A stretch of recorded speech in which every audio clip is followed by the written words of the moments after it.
special edition of the Countdown to Kickoff show. Welcome in everyone to the JAKIB Sports YouTube channel, along with my buddy Rob Ellis and, of course, the coach Henry Racich, back at our great spot in King of Prussia, Screwballs, where I believe we are at fault for that Christmas Who is Eve we? loss. We mean he.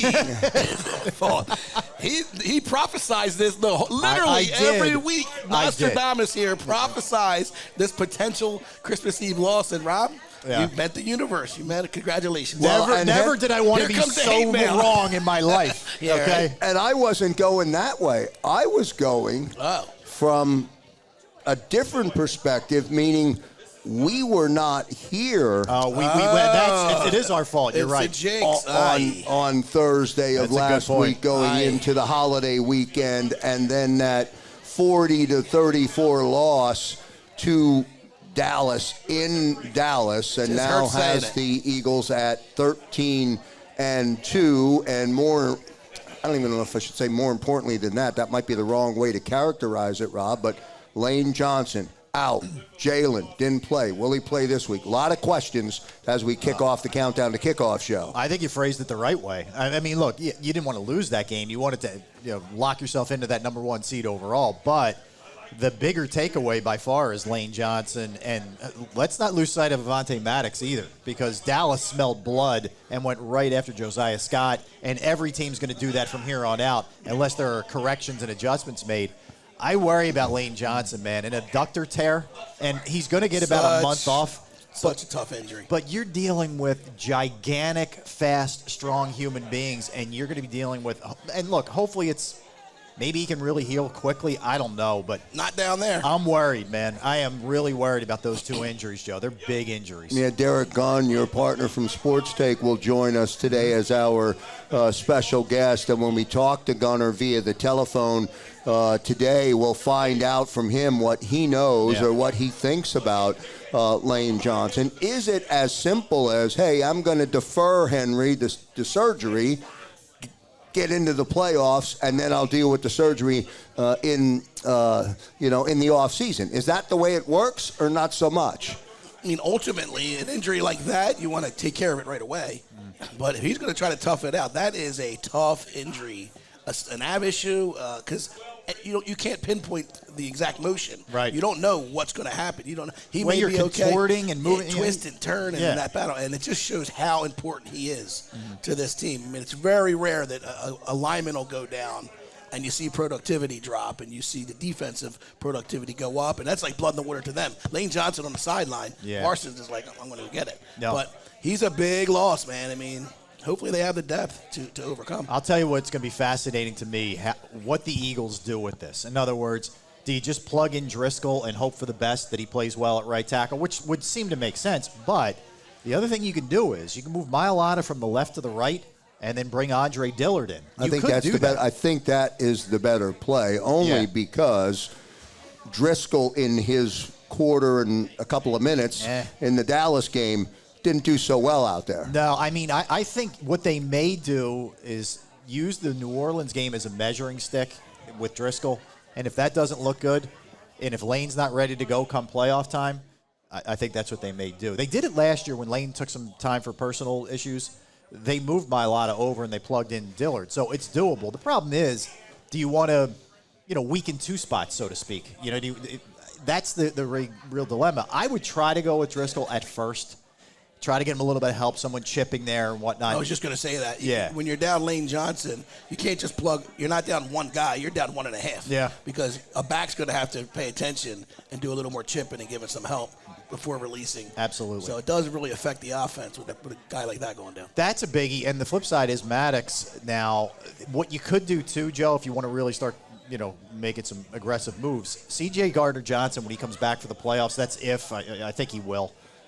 You could throw him back in the slot, which he played in New Orleans, and he's an excellent slot corner, and then figure out the other safety spot. You could go Reed Blankenship, who's looked pretty decent as a rookie, team him up with Epps. You could do that. Or you could just go back to C.J. Gardner-Johnson at his safety spot and then hope and pray and wish and cross fingers that Josiah Scott isn't as bad as he's been. I sometimes wonder about the mechanics of of how a defense works and the replaceable parts. When one part is out, why does Darius Slay shit the bed and have a terrible game against Dallas? Because he did. He did. And big play, Slay? Yeah. Big play, Slay. Right. I'll tell you, and, after the game, you don't need to be throwing that kid under the bus. Like, Josiah, everybody knew. Like, nobody was blaming you for the 3rd and 30. Yeah. There might have been a couple Twitter trolls, and you're reacting to that? Like, come on, man. Just say, hey, we got to be better as a team. That's all you need to say, and then everybody moves on. But the whole notion of, kind of proving yourself, like, dude, what are you doing? You're not helping the team. That's Detroit stuff. That's not Philadelphia stuff. So I didn't like that, and he hasn't played all that well anyway. Right. I mean, he hasn't had a pick in over a month. Like, where you been? And it's not just that they're not throwing at you. They've been testing him. He needs to be way better than he's been lately, and that's an underplayed storyline here with Darius Slay. I mean, at the end of the day, all the excuses you hear, our starting quarterback wasn't in, all that stuff. Their one offense won against our one defense. Yeah.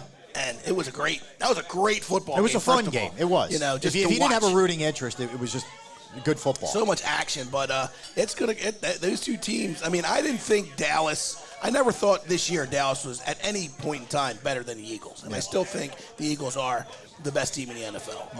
Yeah. Getting ready for the playoffs if they can stay healthy. Yeah. So Lane Johnson going down. Other than Hurts going down, that's a significant hit on this team, which people don't realize how important that guy is. Yeah, it's a big until deal. he's gone. Speaking of Jalen Hurts, he went back to work today. Yeah. What do we know?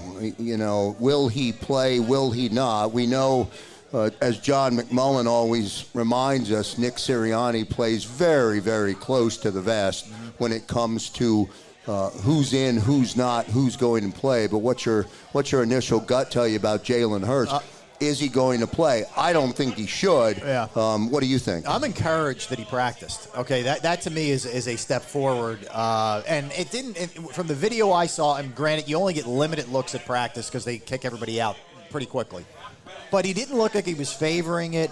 There was a couple times he was throwing against his body. In other words, he was rolling left and throwing right. Like, that's encouraging to me. I think it's a pretty good sign he's going to play. Joe, I'll disagree in that I want to lock this thing up and not have it be some, oh, my God, nail-biting, come down to the Giants game.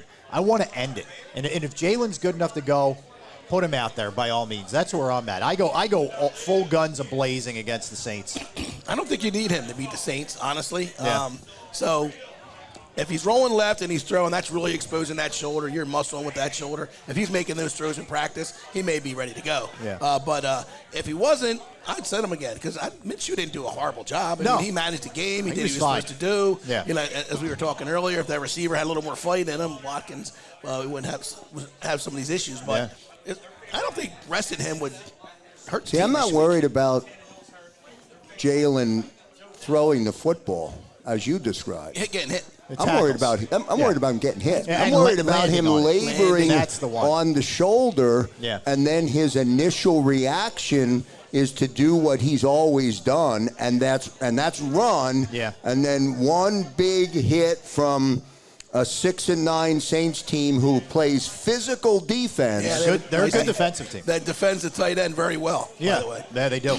They do. Yeah, you're right, Joe. I mean, look, it's a great point, and you can't. It's not like you can ask him to go out there and, hey, Jalen, you see a defender coming, just go down. Good luck with that. I mean, he's a competitor. The bullets are flying. Your adrenaline's pumping. You're not going to react that way. He's going to be Jalen Hurts. So you're either all in or you're all out as far as that goes. But I agree with Henry. Look, I thought Minshew was fine. I mean, the 2 interceptions are way more on Quez Watkins than they're on Gardner Minshew in my estimation. Like, the defender makes a really nice play on the first one, but you got to at least just break that thing up, make it an incomplete pass. The other one, he just gets out muscled. Yeah. First of all, I don't know why you're running plays for him over the middle. Period. Like, he's not built for that. No, it's a fly route, and that's it. Quez is built for speed, right? He's fast. Yeah, so let's throw that out of the playbook. Go down the field. Yeah, that'll be a decoy. You got A.J. Brown and Devontae Smith. I'm working those two a lot more than I'm working Quez Watkins over the middle. I didn't like the play calls.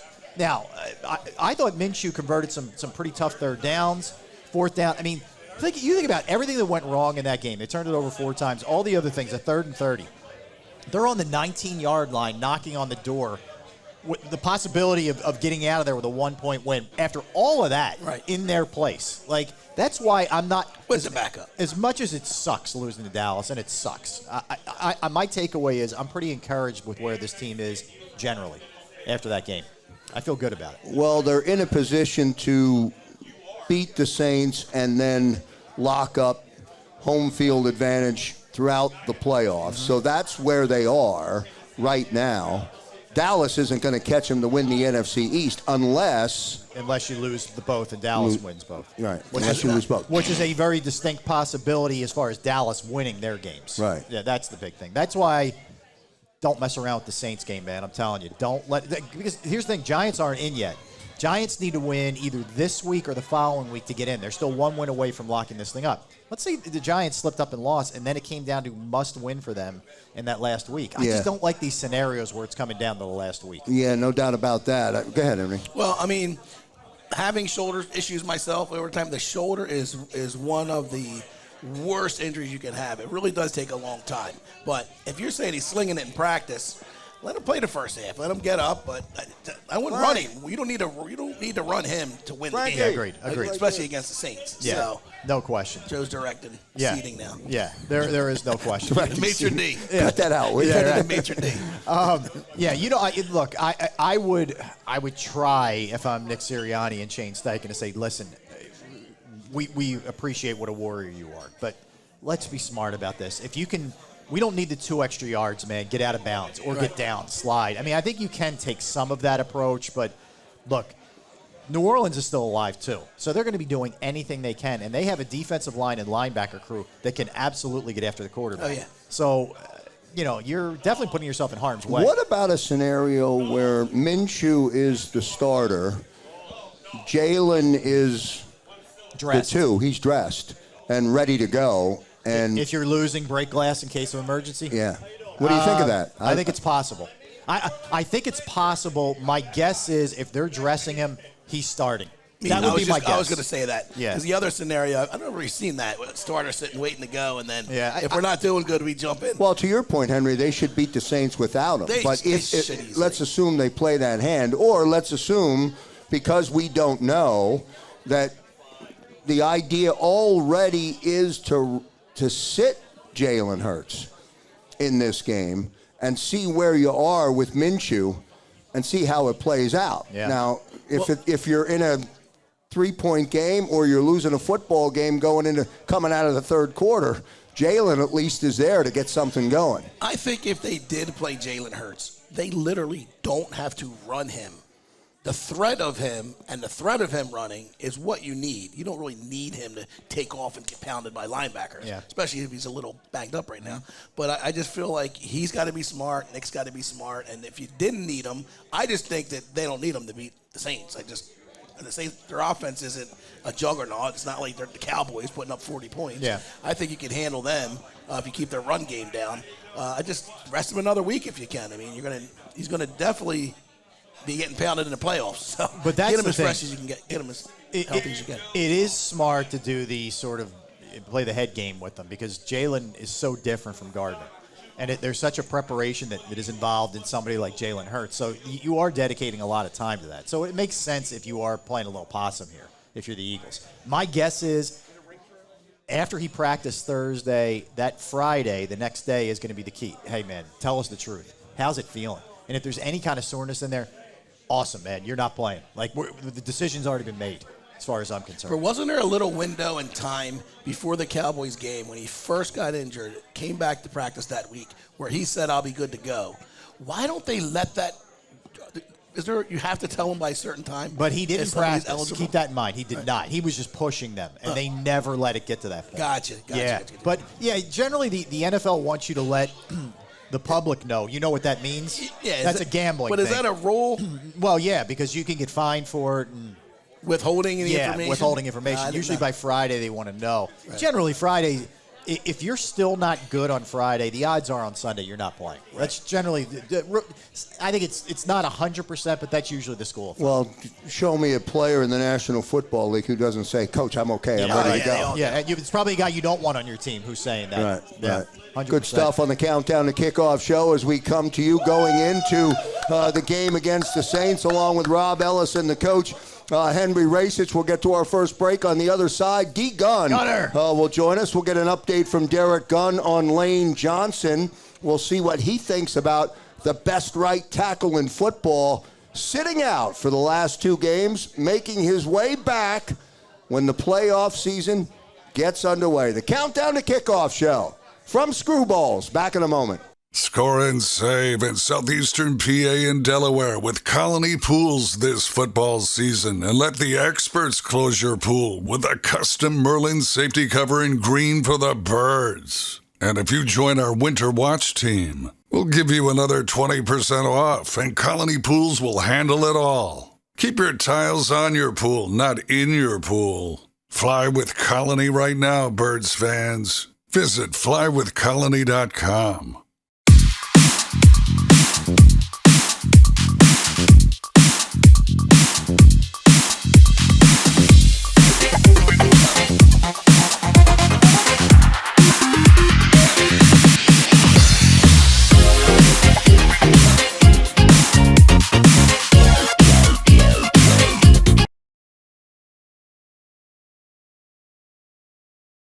And back here across the JAKIB Sports YouTube channel, welcome back into the Countdown to Kickoff show as we come to you from Screwballs along with Rob Ellis and the coach, Henry Racich. I'm Joe Kraus. Great to be back as we lead into a New Year's Day matchup with the New Orleans Saints. And the important part of all of this is that we must, or the team must, get out of this week with a victory. Yep. I do not believe, Rob, that we want to go into the Giants game with the Giants needing to win that game to get in and find ourselves in a position where we could stub our toe twice. I couldn't agree more. Finish it off. I wanted to finish it off last week. Obviously, that didn't happen. But finish it off now. Let your guys rest. Let them mend a little bit. Everybody can just kind of recalibrate and reset. You don't want this coming down to the last week. First of all, you don't want to expose these guys, Joe. You exposed them last week. 2 guys went down. Who knows what happens this Sunday? I don't want to take another chance leading into the playoffs with guys getting beat up even more. Yeah, no doubt about that. Let's bring in D. Gunn, who joins us. Of course, your partner on Sports Take Monday through Friday, noon to 3 across the JAKIB Sports YouTube channel, and also on the pregame show, the postgame show, and the best football reporter in this city. He joins us now. Derek Gunn, good evening, sir. Welcome in, brother. Hey, good evening, guys. How you doing? What's up, Gunner? How you doing? Long time no talk. Good. Yeah, really. Gunner, I want to hit you with a couple things here, man. I want to start with this and get your take, because we discussed it in the first segment. I know the 3 of us kicked it around a little bit on Sports Take during the week. With Lane being out, okay, and we know hopefully he'll be back for the playoffs, but let's just talk about the Saints game. Would you simply plug in Driscoll, or would you go with the 2-move? Mailata goes to the right, to the left goes Andre Dillard. How would you work that if you were Stoutland, Steichen, Sirianni? Well, anytime you start moving multiple pieces around, you could affect the overall continuity. Driscoll has been trained for that. He's been trained for multiple spots, but he's been trained to play that right side. I want to leave that offensive line as intact as much as possible. So with that said, I would put Driscoll in on the right side. Now, if he struggles, then you have the options of making the move where you move Mailata to the right and bring in Dillard. But I would say just to get continuity off the straight out of the gate, I would just put Driscoll on that right side and leave everybody else where they are. Makes sense. Yeah, it makes sense. It really does. All right. Now, that said, with Driscoll in there, are you approaching this thing any differently than you did last week against Dallas, if it's Minshew and or if it's Jalen Hurts? I don't think so. I mean, your game plan what it is at this point. I mean, you're 15 games into this thing, and you have a certain identity as it is now. I think against this Saints defense, you should start off running the game and pound them between the tackles. They're susceptible to the run. We said the same thing against Dallas. We said the same thing against Chicago. Unfortunately, they never really established the run. But we know this team is capable of turning it on in the run game at any given moment. I think that's how I would settle in. Get the Saints defense on its heels as quick as possible. Then you go to your RPOs. Then you go to your play action pass. Let your running game, let that dominant run game set up the passing game for you. They came out throwing against the Cowboys last week. I'm thinking, what are you doing? Don't make that mistake against this team. You have enough horsepower, even with the injuries that you have, to get the job done, especially if Jalen is coming back. Go to your bread and butter early on and make the Saints try to play catch-up. The Saints are not built to play catch-up. Stress them more than you allow them to stress you. Yeah, Gunnar, I'm with you. I think it's important for everything you just laid out about the running game. I also want to get Miles Sanders established again and get some confidence going with him. He hasn't run it particularly well, 3 yards per carry last week. He's fumbled in consecutive weeks. I got to ask you, is the lack of running game, is it more of a commitment thing, from a play calling standpoint, or is it just they're not executing it the way they have been capable of earlier in the year? I think it's basically coming down to execution. I mean, you can't say they're not running it enough. They ran it 33 times against Chicago and ran it 29 times against Dallas. That's a healthy dose of running the football. The execution has been lacking. Of course, the opposition of putting more guys down in the box also and daring them to throw the football. But they still have the capability to establish that run if they want to. I think they just have to finish their blocks a little bit more. Miles has got to hit the hole a little bit quicker. I'm starting to see him dance around behind the line of scrimmage like he was doing last year. You look at the first 13 games of the season, he stick his foot in the ground and then just take off and go. He needs to do more of that to get this running game going, and you got to feed him early. I mean, you look at his body language after he fumbled last Saturday against Dallas, and you could tell he was down. He's hanging his head. You listen to his tone of voice after the game. He was down. The best way to get him back up and to get him involved early is to feed him a steady dose in the first half and see if they can rip off 4 or 5 yards a crack. D. Gunn joining us here on the Countdown to Kickoff show as we broadcast to you from Screwballs. D. Gunn, let me ask you about Jalen Hurts. Should he play? Should he make the determination of wanting to play on Sunday? Well, you never leave it totally in the hands of the player, because if you leave it in the hands of the player, they're going to want to play every time. Sometimes you have to protect the player from himself. But he was out there taking reps with the first team today. We saw small snippets of video of him throwing. His throwing motion looks fine, but that's a lot different than a controlled environment compared to a game. If they deem him healthy enough to play, he should play. You want to end this thing now. You do not want to go into that last game against the Giants with this. There's something still on the line. It's a divisional game against the Giants. It's the last game of the season. The Giants will need this game as much as the Eagles will. And anytime you're talking about a divisional matchup, especially a grudge match, because the Giants still remember how the Eagles embarrassed them a few weeks ago, that's where you start getting people hurt. So take care of business this week.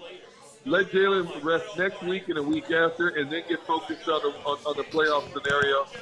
You don't want to mess around and have to play your regulars any more than you have to, especially with the little injuries that they have that are starting to build up now. Gunnar, you think Jalen's vulnerable out there? His instinct to tuck the football and run, to move, to play the game as if he's not coming back from a shoulder issue. Does that make him vulnerable against call him an aggressive defense? That's a good defense. Well, Jalen's going to play his game. If he steps between the stripes, he's going to play his game. There won't be any hindrance in terms of how he plays the game. And he's going to tuck and run the football when he has to, and they're going to have a few design run plays for him as well. Everybody's saying, get him out there. If he's healthy, play him. But if he gets hurt, you know what they're going to be saying also. You never should have played him. You can't please everybody. But first and foremost, you need to wrap this thing up. You still have Dallas looming out there. You still have Minnesota looming out there for the possibility of that number 1 seed.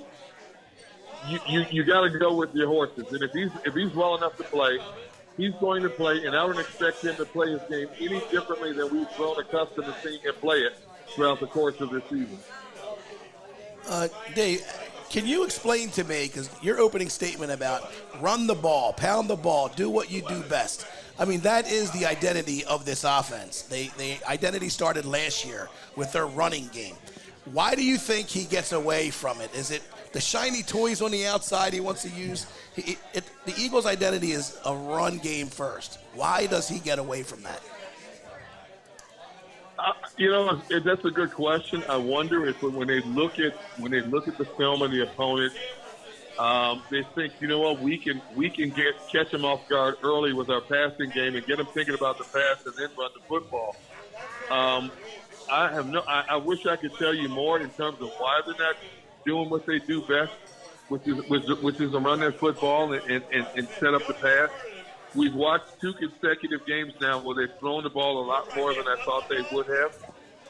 Hopefully they get back to what they do and put this game to bed before halftime so they can get some of the starters out of there in the latter part of the second half. But I can't figure this team out any more than anybody else. Just when you think you know what they're going to do, they flip the script on you. And as much as we all believe and think and know that they should run the ball, I wouldn't be surprised if they came out throwing the ball again early on against the Saints defense.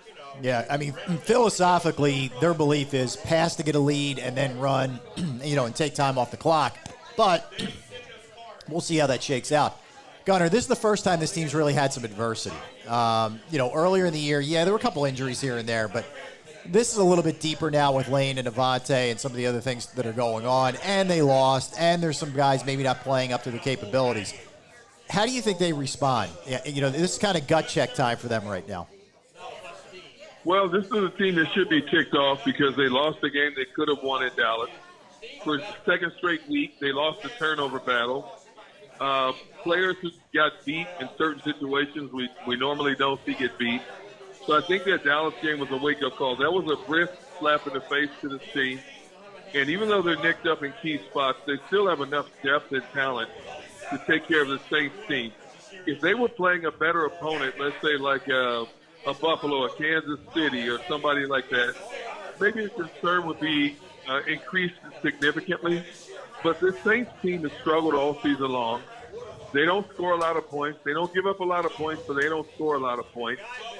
And they're not built to play catch-up. Andy Dalton is a decent quarterback, but he's not the quarterback he was 5 years ago.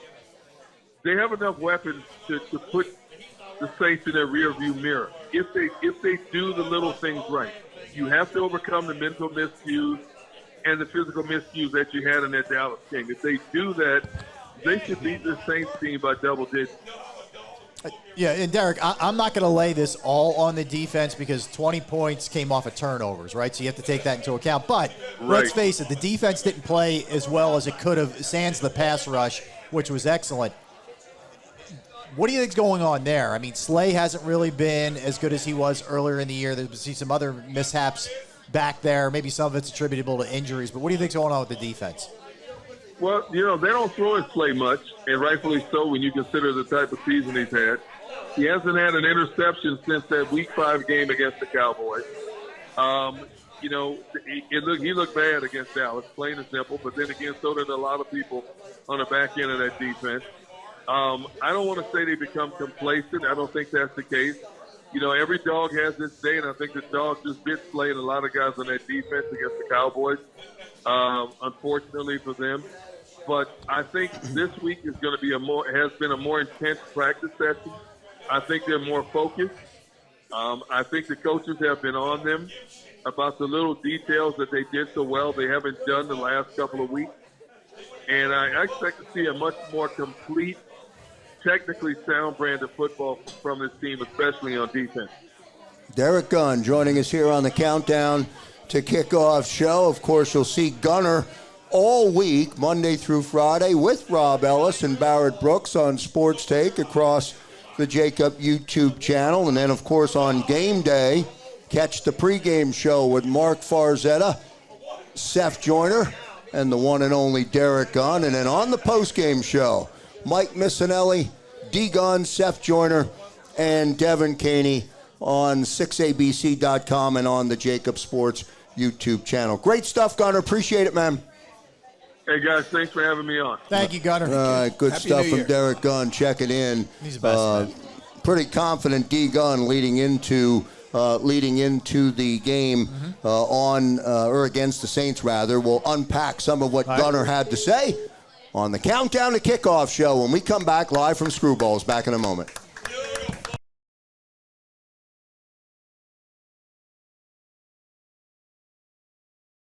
Celebrating the life of your loved one is what we do at Life Celebrations by Givenish. When the matriarch of the Dalloway family died suddenly at 82 years old, Life Celebrations by Givenish stepped in. They will make this the easiest thing that I know it's not easy, but they will make this as easy as possible. Life Celebrations by Givenish, customizing services as unique as the individual. I just know that my dad, who is in charge of everything, was not in charge of anything at that point when my mom passed. And again, just another shout out to this place for making it easy. Turning tragedy into a celebration of life, no matter how hard, is what we do at Life Celebrations by Givenish.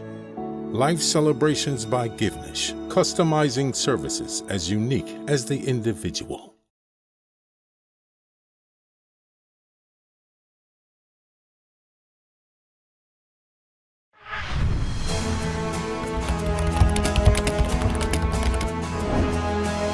I regard, defamation cases as maybe the most important or the most profound cases there are, because we only get one reputation and you don't get a second chance once it's destroyed. To have your reputation destroyed is really to ruin everything about you. It ruins you, it ruins your family's view of you, it ruins your neighbor's view of you.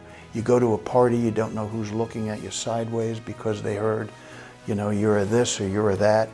It is an extraordinarily difficult thing to live with. And for that reason, when we represent defamation clients, it really is the most profound type case we could be handling.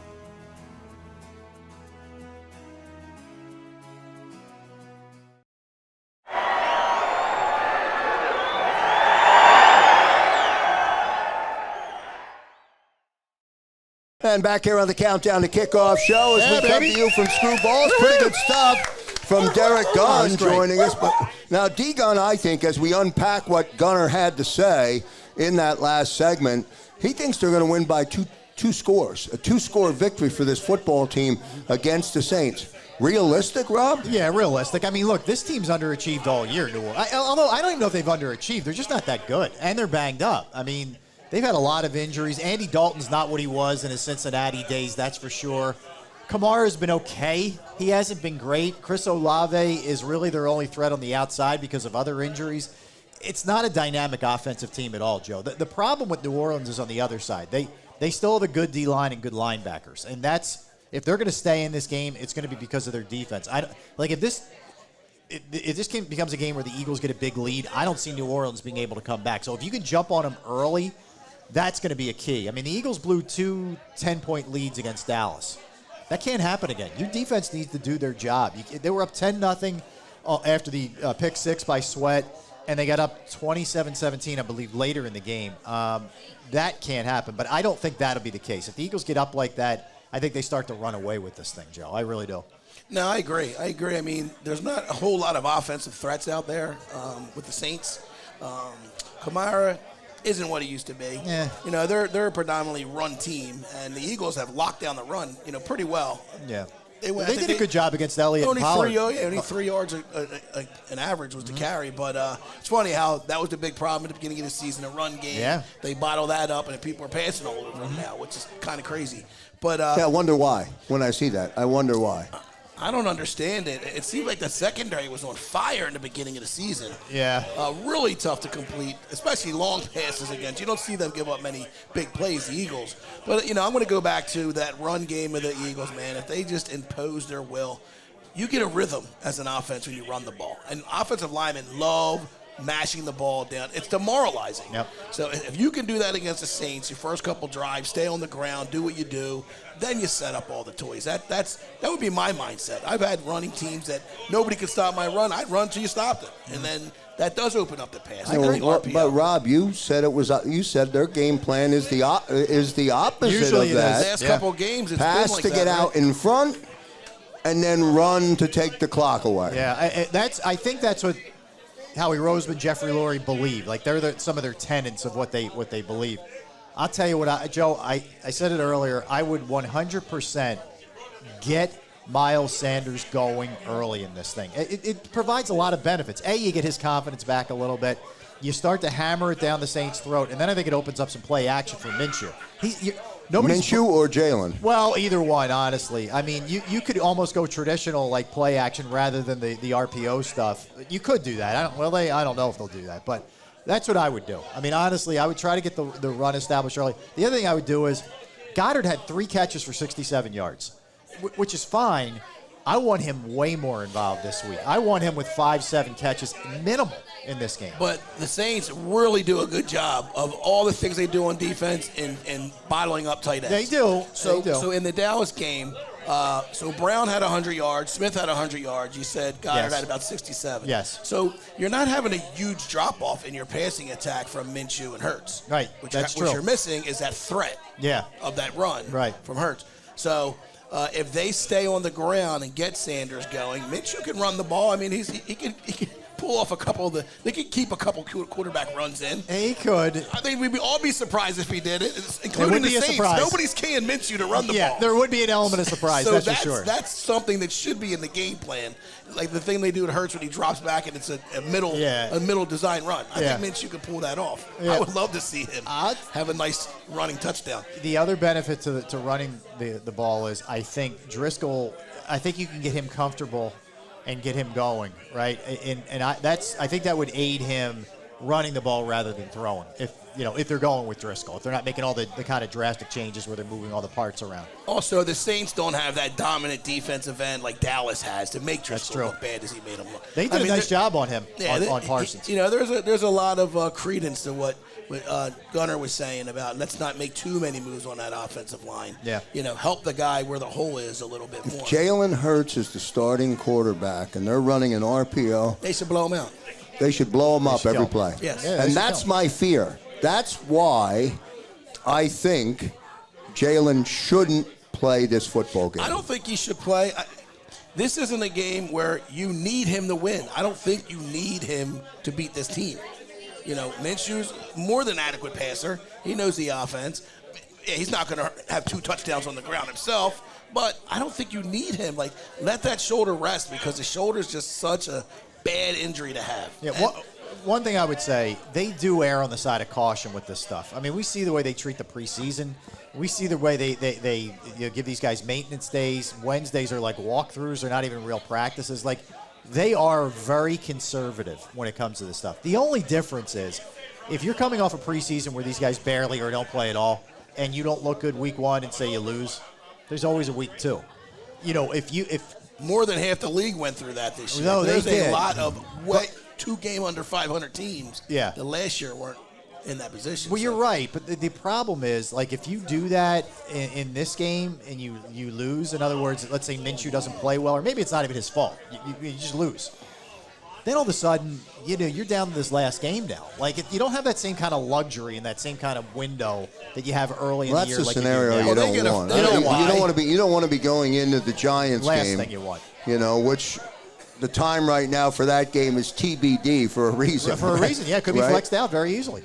Yeah, very easily. Yeah, I look, you could also have a Giant team that they're fighting for their playoff life. They need to win. It could come down to that if they don't win this week.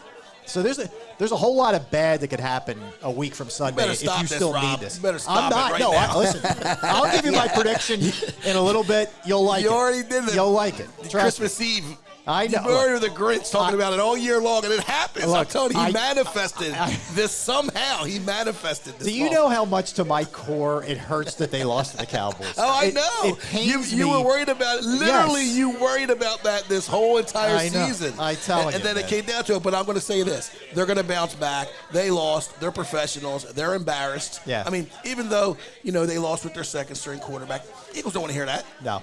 They could have won the game. Yep. They scored enough points. They just needed more stops. That's it. And again, the only thing that stops this team is bad luck and injuries. Well, they're having a little bit of it. They put 34 points on the board. They scored enough points. Right. Minshew and the offense scored enough points to win the football game. They're not, I don't think, blame it on me next week, but I don't think they're turning the ball over 4 times again. No, that's an anomaly. They have 8 That's a turnovers and their 2 losses. I mean, Listen, who turns the ball over 4 times and still it's almost in the game. won the game? Yeah, Exactly. So. Yeah. That's not going to happen again. Look, the 2 interceptions we talked about earlier, I put it more on Quez Watkins. The Sanders, I'm a little worried about that. But the other one was like a mesh thing, and maybe that's just a timing thing where Minshew hasn't played a lot. It totally was that. Yeah. A fumble and a handoff. That's all is that like is. high school. Like that. Yeah. That's just a lack of playing time for right. Minshew hadn't played in a year. Right. That's the other reason why he played pretty well, man. He played really well for being on the bench for so long. So, look, if it is Minshew, I really feel fine I think about he plays even better this week. I do Now too, he's with got one the under speed his of the belt. game. Listen, Joe, to come off of a bench, sitting on a bench, and you haven't played in a year, to the speed of the NFL, and to be more than adequate. I thought he was more than adequate. Yep. I give him a B easily. I in would, that same performance. here. There are a lot of people like, oh my God, 2 interceptions. Like if you watch the game, he played relatively well. Those interceptions, you would call them 50-50. But all right, if those same exact passes were thrown to A.J. Brown, they don't get picked. They're either caught or they're incomplete because they're A.J. knocks it down. Yeah, to they the don't ground. get picked. So I don't think you need to rush Jalen back here this Agreed. week. Give him another week. I think Minshew played well enough to get the start.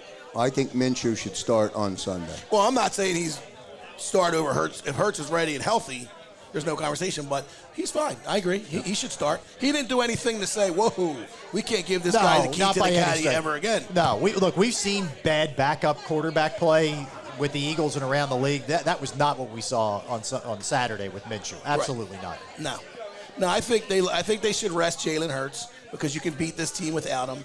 And make sure everybody's healthy. If Lane Johnson, give him the 2 weeks, 3. So it's 3 weeks really because they're going to have a bye. Yeah, like they may not play until either January 21 or 22. He gets hurt on the 24th, so you're talking about like 28 days ish. And depending on the severity of the abdominal strain that he has, because I've honestly. Myself, I've had one for like 3 weeks.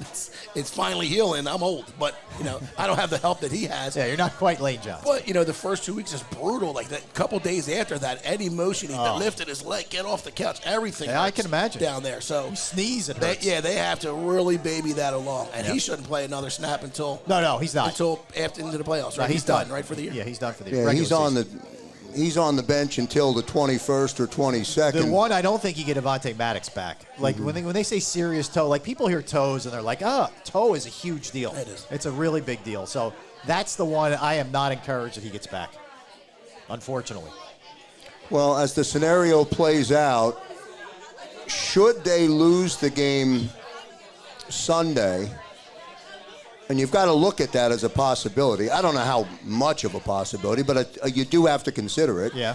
Should they lose that, then it'll all come down to the Giants game for the Eagles to win the division, correct? Yeah, it's to win the division and still get home field advantage. Too. Throughout. Yeah. Do they have to win out, or do they have They to don't win have to one? win out. They have to win one. Just one. Just right, one. So they win Sunday again. They win against the Saints. That's it. It's done. That's it. The outcome of the Eagles-Giants game has no relevance to them. Absolutely meaningless. They win the division and they get a home field. Yeah, there's one. You only get one bye each in conference now. It's like a couple years. It used to be 2. One team gets it. The Eagles would get the bye, and then they would play the lowest seed, which is setting up. Be the Giants. No, it would be the Cowboys. Oh, but I'm assuming the Giants. I'm assuming whoever's 6 and 7 lose. In other words, if Washington and New York play, I'm assuming they lose. I'm assuming Dallas, as the 5 seed, would beat Tampa at Tampa, who could be the 4 seed. Okay. If that's the case, The lowest seed would be the 5 seed. The highest seed would be the Eagles. The Eagles and the Cowboys could very well play January 21st or 22nd. Well, do the Commanders get in?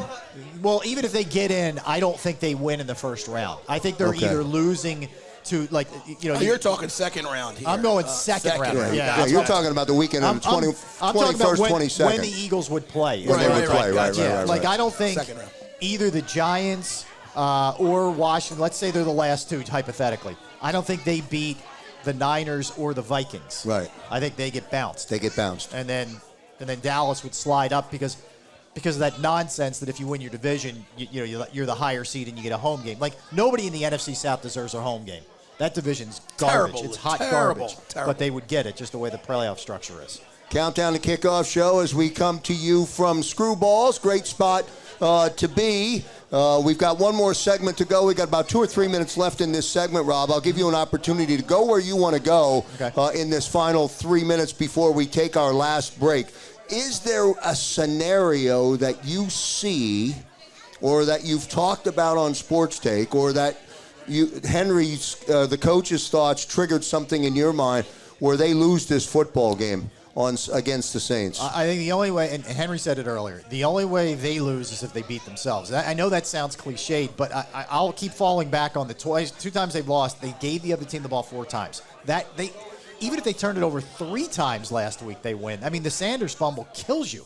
And there was just a lot of things that didn't necessarily go their way. Like the Sanders fumble, I think Driscoll had it right in his gut, and he couldn't secure it. I don't understand that. These big guys, when they fall, it's crazy. How can they not?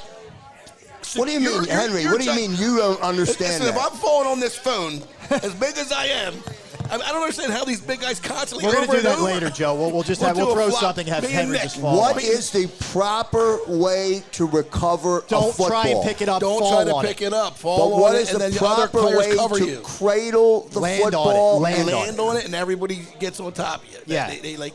Just like an onside kick, the guy gets it, you protect them. That happened, and but then they always try to pick it up. I know. Like they're going to be turning, like Driscoll's going to turn into Tony Dorsett or something. Yeah, right. Fall the damn ball like a hoagie. The other one was they stripped Prescott, and Linval Joseph doesn't fall on it. Like, it happened twice in the game, so some things are just fluky bad luck, but don't put yourself in a position to lose with all the other things that you did. So I would say, more than anything else, it's that. Just protect the damn football, which they did in a great way for the first 9 weeks. They haven't been as good at that the last 8 weeks. My takeaway from that game was you had a potential MVP quarterback not playing. So your Michael Jordan's on the bench. Yep. And you guys balled out with a second-string quarterback with 4 turnovers and still should have won that football game. Yep. This team's fine. There's nothing to panic about that they lost to Dallas down there. I just feel like bad luck and injuries, the only thing that stops this team the whole year long. Bad luck and injuries. The last thing I'll say as far as the offensive line goes, you have Jeff Stoutland as your offensive line coach, who I think is the best in the league. He'll figure something out. He'll figure out a way, to protect Driscoll, or if they have to make those moves. I truly believe that Mailata and Dillard will be completely up to speed and ready to roll because I think they have the best coach in the league at that position. And you think they'll make that change in this game if needed? Yeah, I think it's a possibility. But they do start Driscoll I would guess. As right tackle. That's going to be my guess. And unless he look, if he's a turnstile, then there's going to be changes. If he's okay, I think they roll with him the whole game. If he's just okay. Good stuff on the Countdown to Kickoff show. We'll take our final break as we come to you from Screwballs. Eagles Saints on Sunday. They win against the Saints, and then they can go on cruise control as they will own the best record. They will own home field advantage throughout the playoffs. And the road to Glendale goes through Philadelphia. Back in a moment.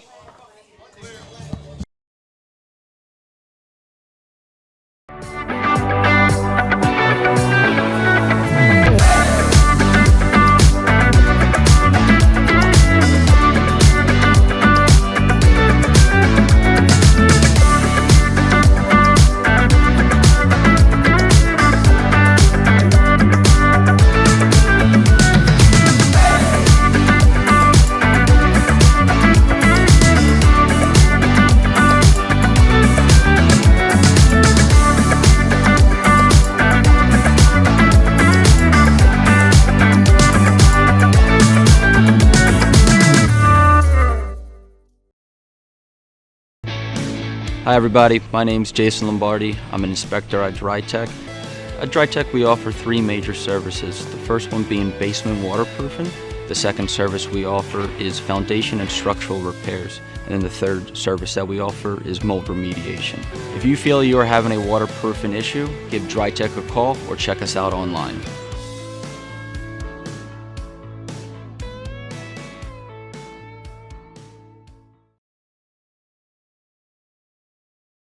Number 1, Jeff D'Ambrosio. Destination Downingtown is rolling back prices for a December to remember. For a limited time, you can own, not lease, brand new 2023 Jeep Wranglers for only $30,995 or $339 per month. New Ram starting at only $30,995 or new Ram 1500 Bighorn Crew Cabs $189 per month. Zero down can deliver. Get the price you want, the selection you need, and the VIP treatment you deserve. Jeff D'Ambrosio, Destination Downingtown, Big Finish Sales Event.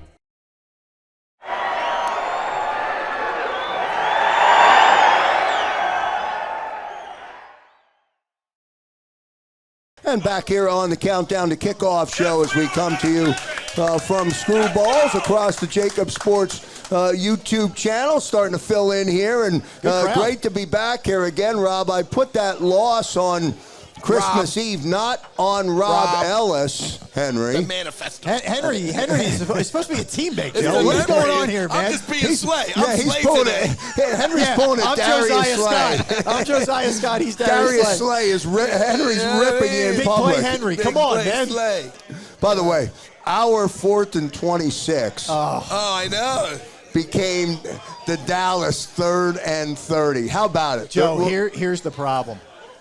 This isn't happening. Let me be clear. They are going to take care of business against the Saints. However, if they don't, and somehow they lose out on the number 1 seed, that 3rd and 30 is going to live in infamy, man. Well, there is always a play. Yes. That lives, as you said, and determines the success or failure of that season. That Always. play ruined Christmas at my cousin's 7-fish dinner. That 3rd and 30. People lost their appetites.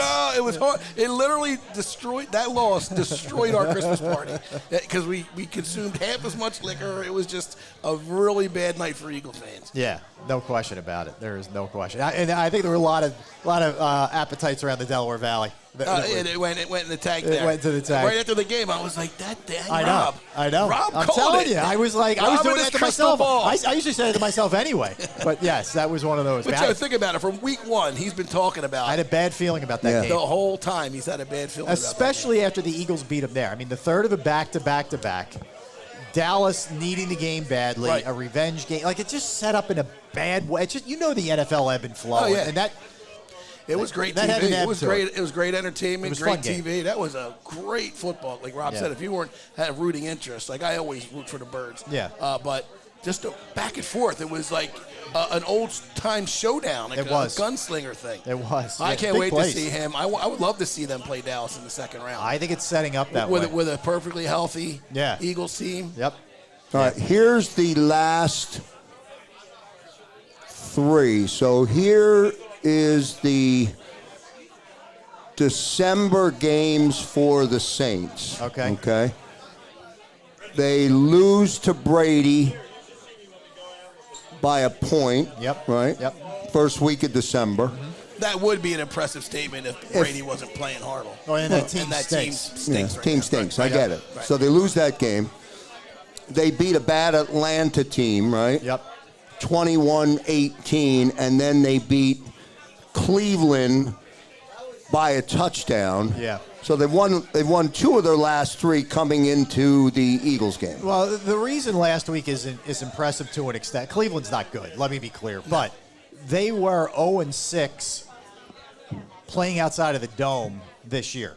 They went into a really cold Cleveland, playing them in Cleveland and won the game. So they showed a little bit of heart and a little bit of mettle. But if you look at some of their numbers in the game, like Dalton did nothing and they still won. Like it was just – they just sort of it was a game of attrition, really, more than anything else. Yeah, they pounded the ball too. They had like did. $150 on the ground. Yeah, they did, and that's the thing. And they're like 6-0 or something when they rushed for 150 yards. Yeah, so that's what's going to be interesting as far as that goes. But look, as Bill Parcells said, your record, you are what your record says you are. That's what they are. They're not good, and they haven't been really good all year. And I just don't.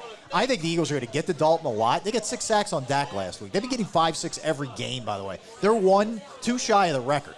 1 shy of tying it for the club record. Do you realize the next? They're a sack machine, and they don't blitz. By the way, Henry, how do you stop that? I didn't mean to cut your point off. You want to finish your point? No, go ahead. How do you stop that? How do you stop the Eagles blitz? No. How do you stop a team from getting to your quarterback that many times in the course of a game? They are so deep on the deep. This line reminds me of the Super Bowl run when they had basically 2 starting offensive lines. Very similar. This line is so deep, so athletic, so big, so fast. They're going to get 3 a game. I mean, has there been a game where they haven't gotten 3 sacks? Maybe early. I'm telling you, they're getting 4, 5, 6 every week. Yeah, but how do you stop it? What? You're on the. It's called max protection. Yeah. Where you have 2 backs blocking. Yep. And nobody's out running and patterns. nobody does that anymore. You know. Yeah. You know. You got to take away your passing weapons to stop that kind of pressure. And they're not bringing a lot of safety pressure. It's just the front 4. Yeah. They constantly get in there. Well, they rotate them in. Reddick's out of his mind. I mean, Reddick's got 14. And Reddick gets a strip sack every week. Like, he has been, what a free agent signing, number 1. I haven't sold one of his jerseys. Really? You can't move Reddick jerseys? Not one. It's unbelievable. In Philly? I can't believe it because maybe it's because it's 7 and Jaworski. Wow, that's weird. Maybe well, he's not going to be the defensive player of the year anyway, so. There we go. Now we got some life in here, right? There we go, man. Finally. You had to get Ted doing their thing. Got Ted out of retirement. Ted's my man. He's crushing it. But no, I mean, I think that you look at it, they could still have 4 guys in double digits. Right now, they got Sweat, they have Hargrave, and they have Reddick, and Brandon Graham is 1 away. How about BG? What a renaissance year, man. Yeah. 34 years old, off an Achilles, and he may get 10 sacks. It's incredible what he's been able to do. So I think they're going to get to Dalton. I think they're going to get Dalton a lot. They're going to force Dalton into some turnovers, and that's how they're going to win this game. How many double-digit They might sacks? have 4. They have 3 right now. How many players have double digits? 4 players have 3 have it now. 3 have it right now. That's insane. And one's 1 away. What defense did you hear about that happening? Like No. J.J. Watts, you only double Highsmith. Yeah. But you don't hear 3 guys, maybe and 4 on the way. That's a hell of a defensive line right there. It's crazy. All right, let's finish up the segment and finish up the show. The last, call it 6 minutes until we check off on the Countdown to Kickoff show. Let's go back to where we started. Jalen Hurts practiced today in anticipation of potentially starting the game against the Saints. Practice with the first team, obviously. Does that give you any indication that Jalen will be the starter, or is it necessary to go through Jalen practicing to make a determination, yes or no, as to whether or not he plays? I'm going to a couple of the above. So I think they're going to see how he does Friday. Honest evaluation, is it sore? If it's sore, okay, good. We got you out there. We got a little workout. We're shutting this thing down. If he says, I feel great. In fact, I'm not feeling anything. I don't think he's out. They wouldn't have him practicing, Joe, and potentially injuring himself more, even going through that controlled, atmosphere, if he didn't feel better and they didn't feel like he was progressing. So I think if there's no pain Friday and obviously no setbacks on Saturday, he's a go on Sunday, would be my guess. Well, here's my coaching perspective on this. If Jalen Hurts does not play this weekend, and you win, you're not going to play him again.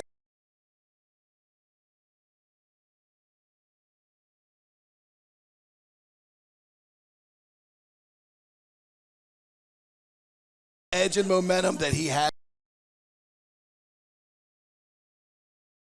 Keep him fresh for a month.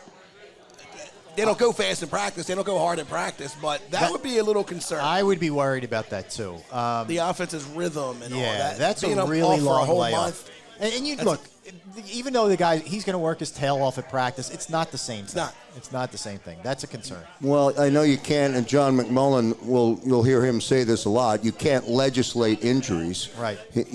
But I still think the smarter play is to start Minshew, let Jalen recover.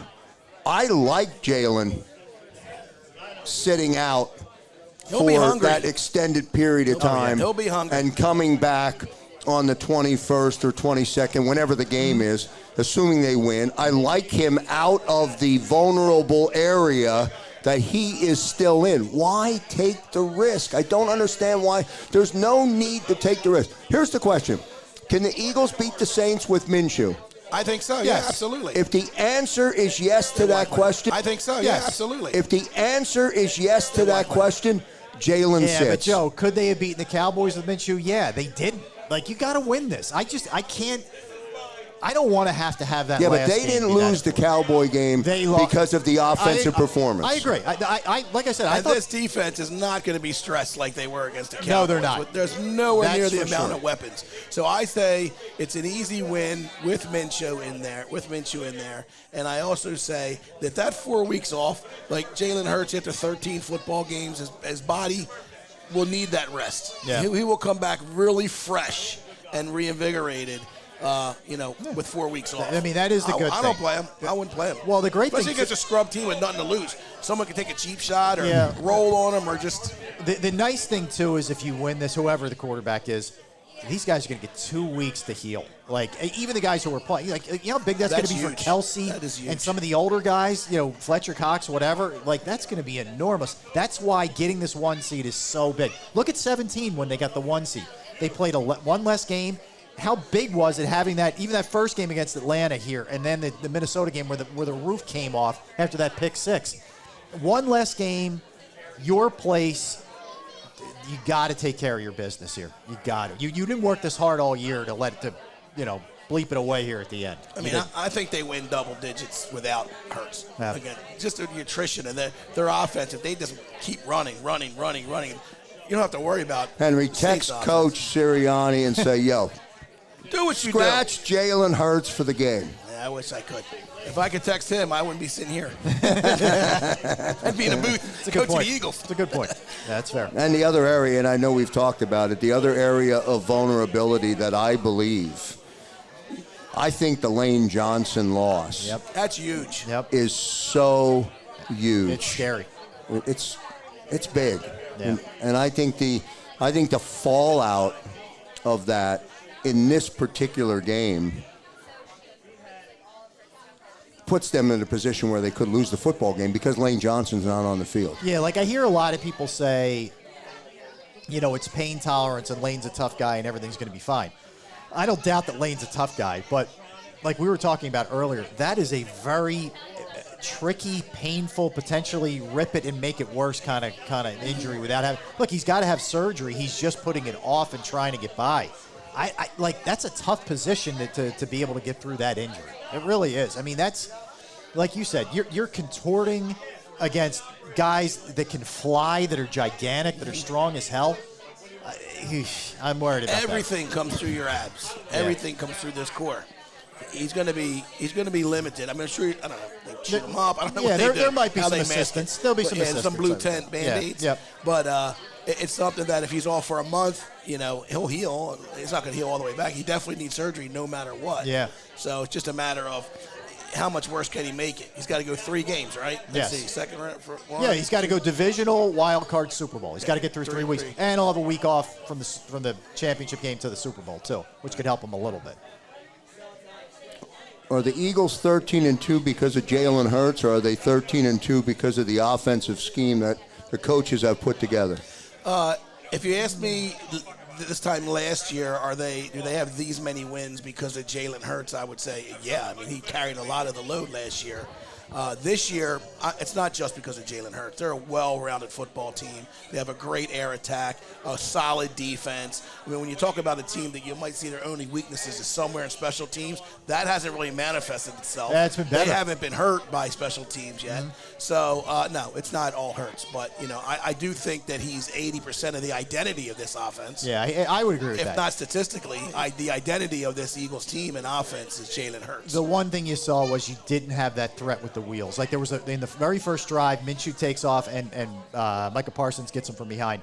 Jalen Hurts scores. Like you just don't have that little added piece that is such a threat when he's not there. Still a really good offense, but you just don't have that there. All right, we'll see what happens. We'll see how it all plays out. Win, Don't forget, Eagles pregame show on the JAKIB Sports YouTube channel. Mark Farzetta, Derek Gunn, Seth Joyner. The Eagles halftime show this week will be Mark Farzetta and John McMullen, who will be checking in from Lincoln Financial Field. And then, of course, the postgame show with Mike Missinelli, Derek Gunn, Seth Joyner, and John McMullen down at the stadium. By the way, Lane Johnson, a weekly contributor on our postgame show, on the Pond Hockey postgame show, will not be contributing until he's back on the football field. So, understandable. Yeah, understandable. Yeah. I get it. Makes sense. Let's get our picks and predictions before we say goodbye. Coach, we'll let you lead off tonight. I'm going to say that this Eagles offense with Minshew. Is Minshew starting? I think Minshew starts. I do. I wouldn't take the chance. But I'm going to say they're going to put up 37, and I'm going to say the Saints are going to put up 20. Wow. So I think if they run the ball, they run them over. Yeah. If they stay on the ground, they run them over. I agree. 34-17 Eagles. It doesn't matter who the quarterback is. Yeah, I mean, I think they'll pull away. I don't think Dalton's going to hurt him in the air, and I think the Eagles' defense is going to show up, and they will not turn the ball over this Sunday. I think they will do the things that they did earlier in the year that got them on the run that they were on. They're going to get away from, this giving the ball away What's stuff. the weather? Is it weather? It's going to be fine. Beautiful, It's 55 degrees, great day on New Year's Day. It's colder. It's going to be perfect. Okay. Yeah. All right. Yeah. Rob, one last thought from you, just the pulse of the fan base, because you get it on Sports Take, you get it on WIP, you get it from many different programming or content that you create and that you're part of. Do they want Jalen? Does the fan base want Jalen Hurts to play? I think the fan base feels more the way you guys feel. I think they would rather preserve him and let Minshew go out there because they don't believe in this Saints team. And they still think, they look at it and they say the Eagles played pretty darn well even with Minshew. So I think they would err on the side of where you guys are, not where I'm at. I think they would definitely prefer, let's not get Jalen hurt, man. Let's err on the side of caution with him. All right, good stuff tonight on the Countdown to Kickoff show. Great to be back out at Screwballs, leading in Eagles Saints on Sunday. They win, and then we can relax. Exhale. We can exhale. Then we get to see all the second stringers play. Namaste. That's the Giants, well, right? There's plenty of tickets available for the Eagles-Giants game, should the Eagles beat the Saints. Something tells you we'll have some giveaways. Yeah, we'll see what happens. As a matter of fact, if the Eagles beat the Saints, I think next Thursday we might. No, well, no. Are we? No. We're here, man. All right, no. all right. But we might have to. We probably have the ability to treat everybody at Screwballs to an Eagles-Giants game, because if they win next week, that game on the 8th means absolutely nothing for Philadelphia. I guess it still might. It potentially could mean something for the Giants. Giants could be going all out if they don't win this week. If they don't win, they need one win. That's going to do it for this edition of the Countdown to Kickoff show. We thank everybody for coming out to Screwballs on behalf of Rob Ellis, the coach, D. Gunn, and everybody in the building. I'm Joe Kraus. See you next time, everybody. Go Birds.